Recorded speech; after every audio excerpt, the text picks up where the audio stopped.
tuna chuan artist ta na sia tur poimo material tha anen ho doni tuna hei click pencil mu nia hei click pencil mu nia ho hian slitter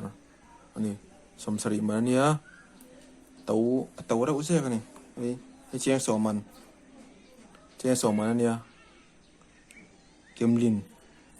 atom jok fe a enge tau ange tha rengem tau wang he tha rengem anen ho doni tuna hei cheng so man hi thun sinang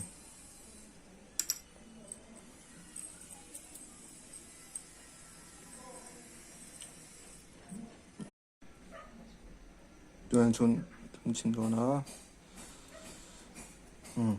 injek sinang mi hi kemlin ya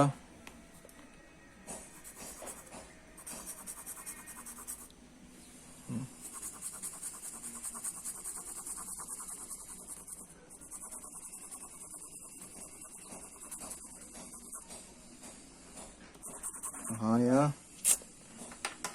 chuan hemi hi thun le sinang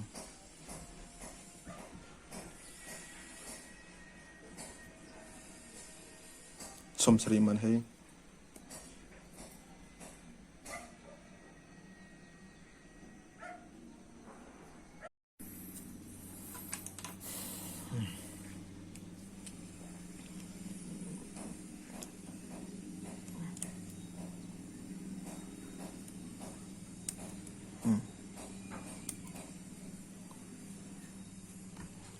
sinang enge an thau na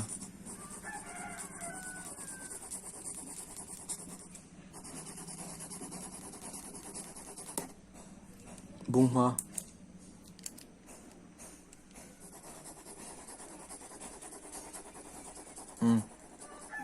bong pon hu dang lam na chiang hom lo ai dang deu na ni ei che so mai tha he zo khung ka ria hu dan chuan chu wang chuan material tau lo thi lo ni lo wa material tau lo thi lo ni lo wa a tha che so man hi tha zo ka ni chuan dang si lo hi om le boka si lo hi chu a tha lo a fi a lo tu si lo hi chu hei thavak lo hei chu hei du su hemi chu click pencil lai chuan